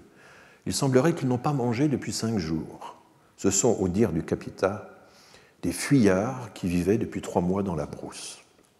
Il faut bien l'avouer, la maigreur de ces gens, leur apparente détresse ne nous paraissent pas très différentes de celle des habitants des villages que nous traversons. Rien de plus misérable que les cahutes où ils vivent, entassés pêle-mêle, pas un sourire, pas un salut lorsque l'on passe. Et puis, un dernier passage assez glaçant, c'est ce que j'appelle le mystère des enfants prisonniers. On est le 23 décembre, une nuit très fraîche, froide même vers le matin, écrit André Gide. Pas eu trop de 2 couvertures, de 2 sweaters, de 2 pyjamas et d'un manteau pour achever une nuit commencée sous un simple drap. Je m'étais couché sitôt après dîner, très fatigué par un fort rhume. Marc, cependant, va rôder autour du camp, suivant son excellente habitude de chercher à voir ce qui ne se montre pas au grand jour. Ce qui est bizarre, c'est que cette attitude-là, il ne va pas du tout l'appliquer dans son documentaire. Il rentre tard et très ému par ce qu'il vient de surprendre. Non loin de notre gîte d'étape, à l'abri du camp des gardes, un abondant troupeau d'enfants des 2 sexes, de 9 à 13 ans, parqués en pleine nuit froide auprès d'insuffisants feux d'herbe. Marc, qui veut interroger ses enfants, fait venir Adoum. Alors Adoum, c'est le jeune interprète pour qui Gide s'est pris d'affection, disons, et qui parlait français et qui va servir d'interprète pendant une bonne partie du voyage. Mais celui-ci ne comprend pas le baya. Un indigène se propose comme interprète qui traduit en sango ce qu'Adoum retraduit en français. Les enfants auraient été emmenés de leur village, la corde au cou. On les fait travailler depuis 6 jours sans salaire et sans leur donner rien à manger. Leur village n'est pas si loin, on compte sur les parents, les frères, les amis pour leur apporter leur nourriture. Personne n'est venu, tant pis. Et on n'en saura pas plus, suivant tout un passage pour dire décidément, avec ces indigènes, on ne comprend pas ce qui se passe, ils ne font pas de récit, ils n'expliquent pas vraiment. Parce qu'évidemment, il faudrait qu'ils racontent des scènes de coercition, un système qui ne vont pas comme ça expliquer de façon si directe à un inconnu. Alors Gide, de temps en temps, rêve de pouvoir voyager en Afrique sans porteur. Ici, la forêt vous enveloppe et se fait plus charmante encore. L'eau la pénètre de toutes parts. La route sur pilotis est constamment coupée de petits ponts de bois. Quelques fleurs, enfin, des balsamines mauves et d'autres fleurs qui rappellent les épilobes de Normandie. Donc on a sans cesse le côté herboriste de Gide qui apparaît. J'avance dans un état de ravissement et d'exaltation indicible, sans me douter, hélas, que nous ne reverrions rien d'aussi beau. Ah, pouvoir s'arrêter ici. Pouvoir y revenir sans cette escorte de porteurs qui fait s'enfuir au loin tout le gibier. Parfois, cette constante compagnie m'importune, m'excède. Désireux de goûter ma solitude et l'enveloppement étroit de la forêt, je presse le pas, m'échappe en courant, tâchant de distancer les porteurs, mais aussitôt ils partent tous au petit trot pour me rejoindre. Alors, le problème, c'est la conscience morale de Gide, comment va-t-elle s'accommoder de toute cette histoire ? Et là, l'homme, il est quand même très empreint de culture religieuse et il va développer une argumentation que j'appelle la théodicée. Vous savez que la théodicée, c'est le procès fait à Dieu. Comment Dieu, qui est infiniment bon, infiniment tout-puissant, etc., peut-il permettre le mal ? C'est le grand problème de la théodicée qui a été notamment développé par Leibniz dans la théodicée, justement. Alors, il y a tout le problème du fatalisme. Le mal est nécessaire. Au XVIIIe siècle, on aura un gros problème avec le fait que Dieu est tout-puissant, il veut le mieux pour tout le monde, mais il y a la moitié des enfants qui, au XVIIIe siècle, meurent avant l'âge de 11 ans. Comment Dieu peut-il vouloir une telle hécatombe alors qu'il fait tout au mieux ? Ce problème de la théodicée est un problème qui va se poser pour les démographes providentialistes, qui disaient la providence fait tout au mieux, mais il y a des hécatombes. Et est-ce qu'on peut imaginer que le bien doive traverser une telle quantité de mal ? Eh bien, c'est ce que Gide va faire dans une argumentation qui est totalement de type théodicée. Il explique par exemple que le portage était nécessaire pour pouvoir construire la route qui va nous permettre d'échapper au portage. voilà l'argumentation. Et on lui dit, bah oui, les porteurs, c'est nécessaire, mais ils transportent des matériaux, ils vont transporter des pièces de bateau, par exemple, démonter, ils vont, etc. Et c'est grâce à leur travail qu'on va pouvoir construire des routes, rendre des lieux lointains et difficiles accessibles, etc. Et il faut bien passer par le portage. Il le fallait, et c'est lui qui souligne à chaque fois, il le fallait. Es muss so sein, comme disent les théologiens allemands, il faut que ce soit. Il le fallait pour l'entretien, la subsistance des postes de l'intérieur. Il le fallait sous peine de laisser péricliter l'œuvre entreprise de la colonisation. Le service d'auto régulièrement organisé qui rend aujourd'hui le portage inutile, c'est ce portage même et ce portage seul qui d'abord l'a permis, car ces autos, il fallait les transporter là-bas. Ce régime affreux, mais provisoire, était consenti en vue d'un plus grand bien, tout comme les souffrances et la mortalité qu'entraîne nécessairement l'établissement d'une voie ferrée. Première allusion au chemin de fer Congo-Océan dont on va reparler. Les indigènes, même en fin de compte, en profitent. L'on ne peut dire autant du régime abominable imposé aux indigènes par les grandes compagnies concessionnaires, celles qui exploitent notamment la récolte du caoutchouc, etc., pour le seul enrichissement de quelques actionnaires. Qu'est-ce que ces grandes compagnies en échange ont fait pour le pays? Rien. Les concessions furent accordées dans l'espoir que les compagnies feraient valoir le pays.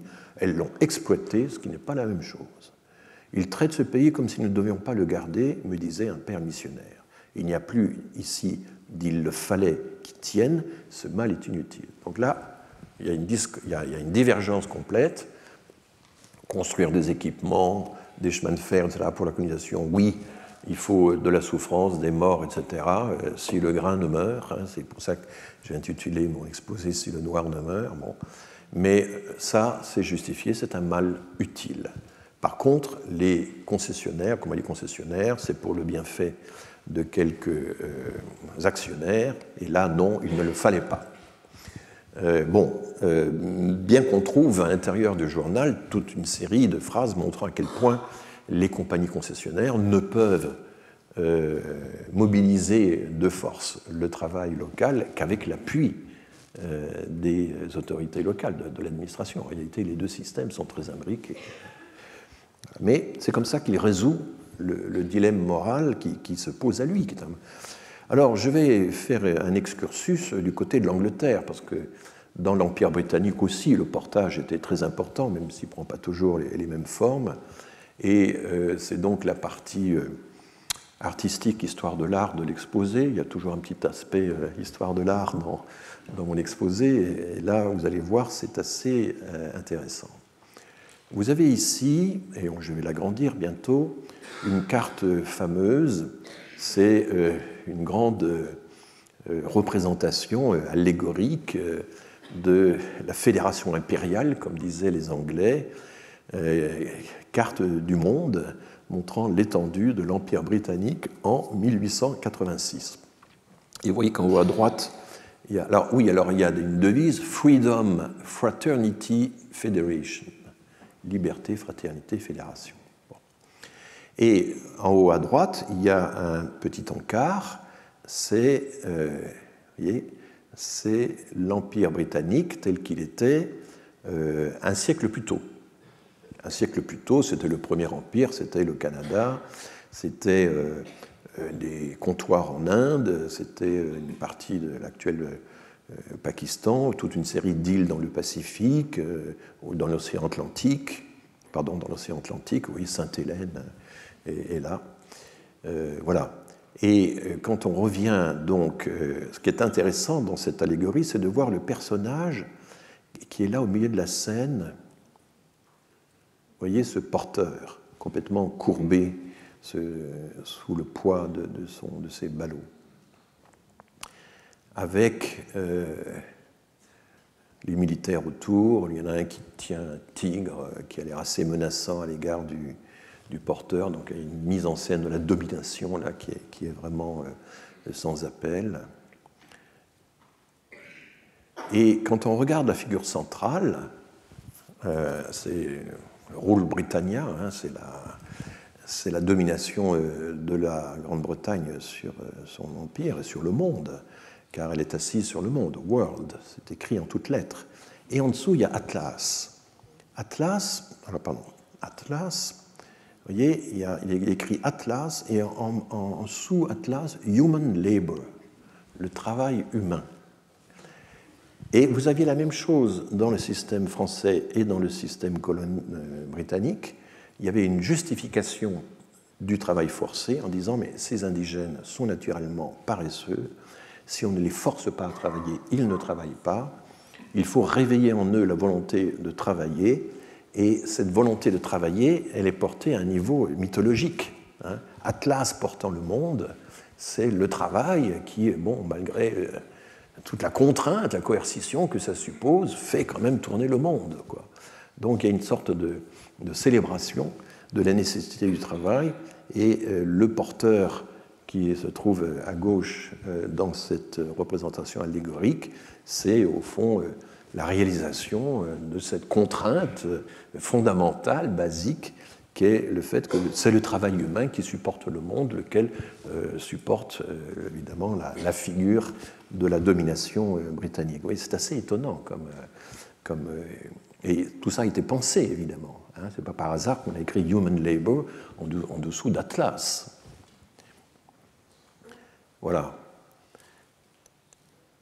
Alors, vous avez dans la fameuse façade du Musée national de l'histoire de l'immigration, qui a donc récupéré les locaux de l'exposition coloniale de 1931, du siège de l'exposition coloniale de 1931, vous avez beaucoup de scènes de portage, puisque cette fresque immense, c'est le plus grand bas-relief existant en Europe, qui a été donc fabriqué par Alfred Janniot en un temps record en 1931, et vous avez toute une série de scènes de portage, mais très idéalisées. Je rappelle que cette grande fresque de propagande coloniale est destinée à montrer ce que les colonies apportent à la France. C'était ça le but de l'exposition coloniale.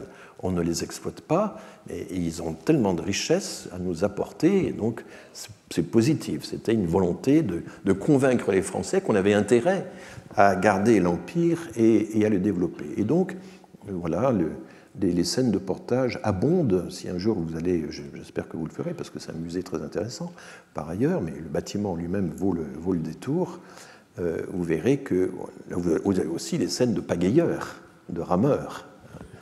Et les rameurs, je ne vais pas citer tous les passages, mais enfin, les rameurs de Gide, la nuit, ils dorment sur un petit îlot comme ça, complètement sans abri, sous la pluie, etc. Ils ne cessent de tousser, il y en a plusieurs qui meurent en passant. Enfin, la description du travail des rameurs par Gide est extrêmement réaliste, alors que là, vous avez une exaltation dans un style mi-classique, mi-art déco du travail des pagayeurs ou des rameurs. Voilà. Il y a tout un aspect aussi dans le voyage de Gide qui illustre les rapports de race, la hiérarchie des civilisations, des races, etc. Alors il y a une phrase en forme de proverbe, un apophthegme, qui est souvent cité, c'est souvent à ça qu'on résume l'apport du journal, moins le blanc est intelligent, plus le noir lui paraît bête. Et c'est souvent cité parce qu'évidemment c'est une phrase assez drôle et qui montre évidemment la générosité, la perspicacité de Gide vis-à-vis de... Voilà.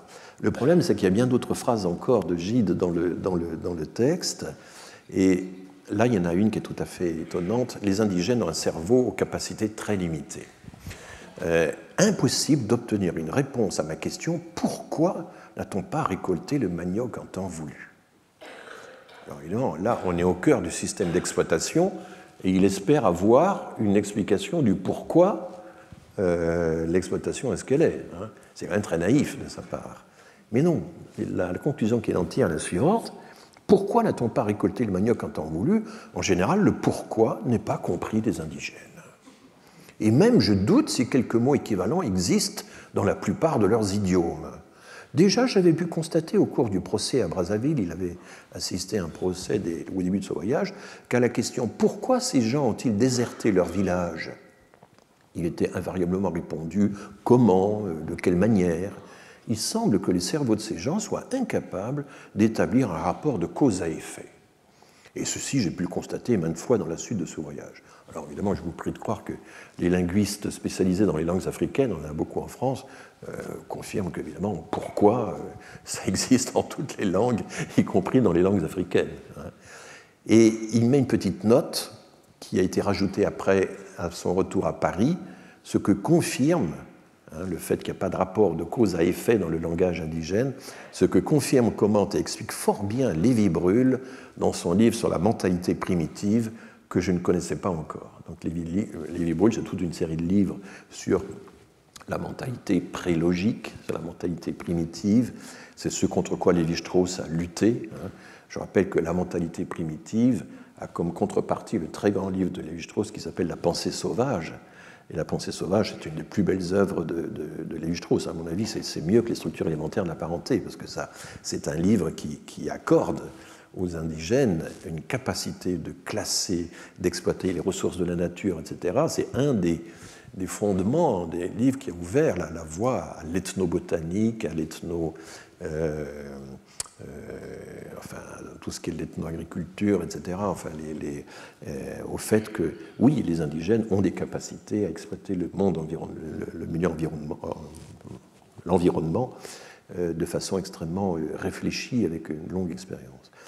Eh bien, là, la lecture de Lévi-Bruhl a confirmé Gide dans ses préjugés, et on a encore un autre passage de référence à Lévi-Bruhl.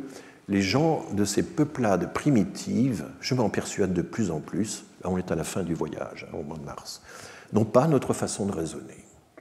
Et c'est pourquoi si souvent ils nous paraissent bêtes. Leurs actes échappent au contrôle de la logique dont depuis notre plus tendre enfance nous avons appris, et par les formes même de notre langage, à ne pas pouvoir nous passer. Et là encore une note.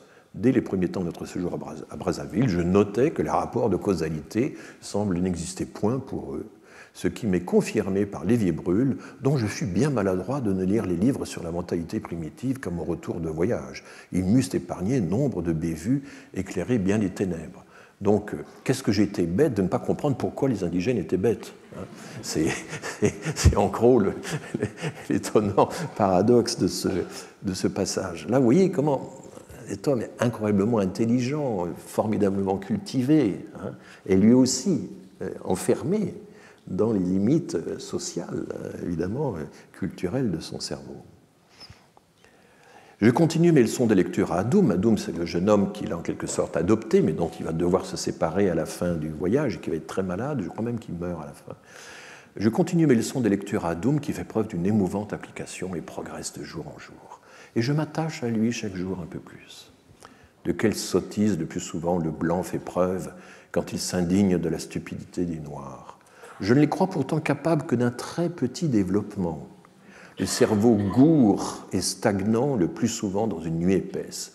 Mais combien de fois le blanc semble prendre à tâche de les y enfoncer. Ah, vous voyez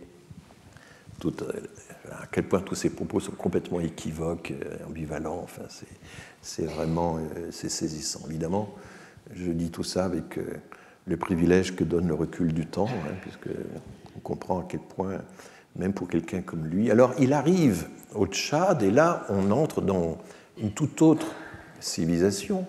C'est les sultanats musulmans du Tchad, avec une organisation sociale très différente. Les femmes ne se montrent pas, etc. Enfin, il observe tout ça.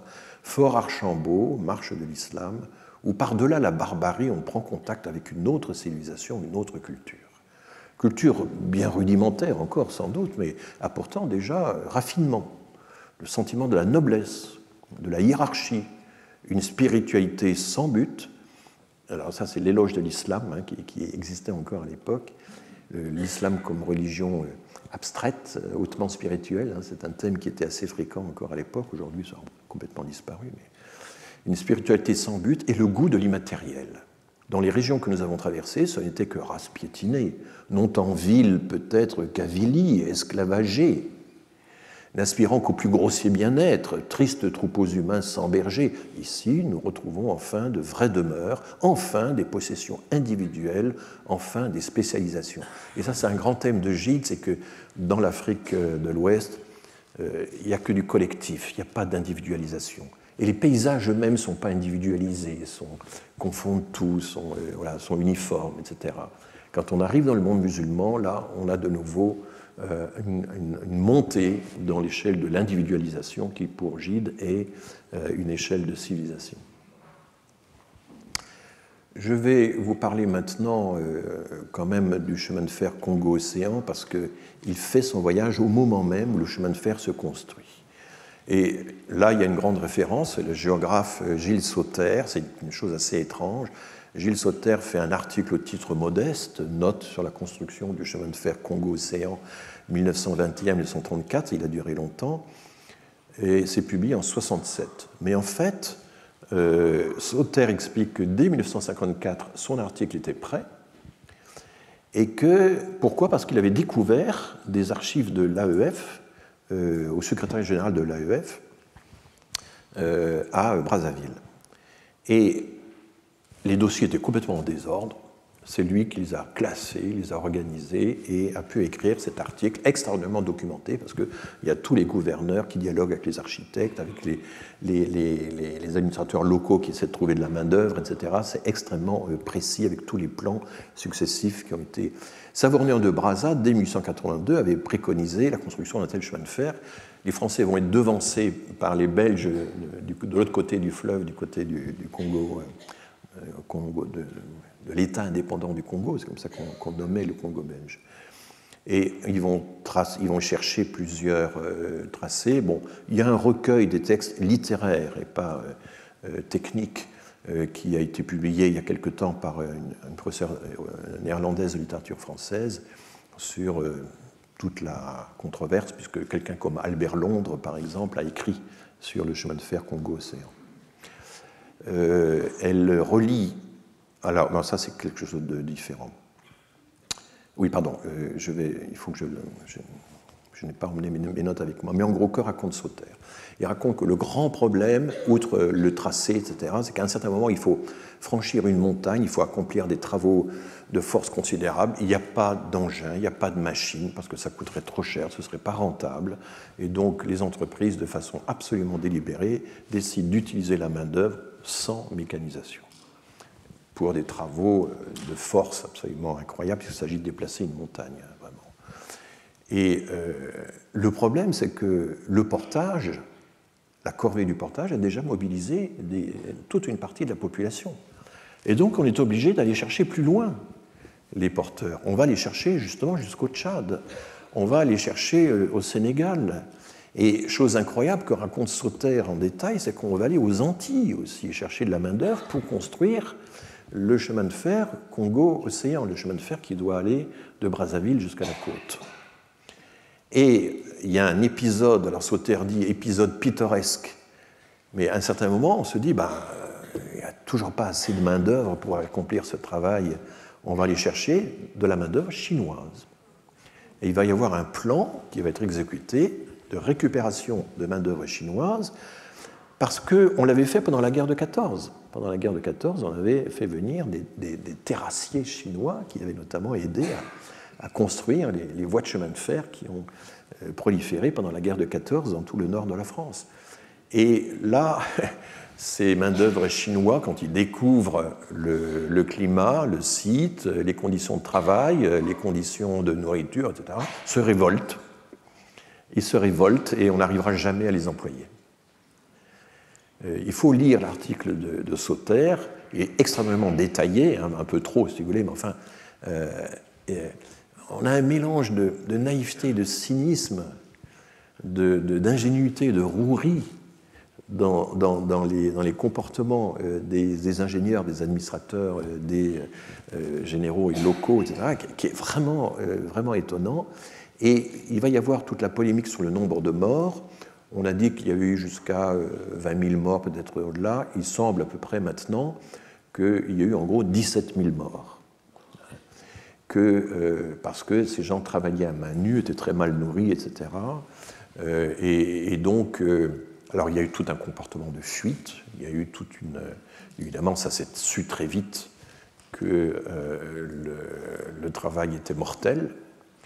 Au bout d'un certain temps, il y a eu un changement de cap, on a protégé les gens, on les a nourris davantage, on les a mieux payés, etc. Là, une partie de la main-d'œuvre a pu revenir.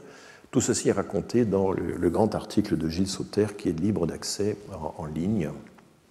Mais ce que raconte Sauter, c'est qu'il n'a pas pu publier tout de suite les données parce qu'à l'indépendance, il fallait garder de bonnes relations avec la République centrafricaine et il n'était pas question de faire immerger ce sujet qui fâche.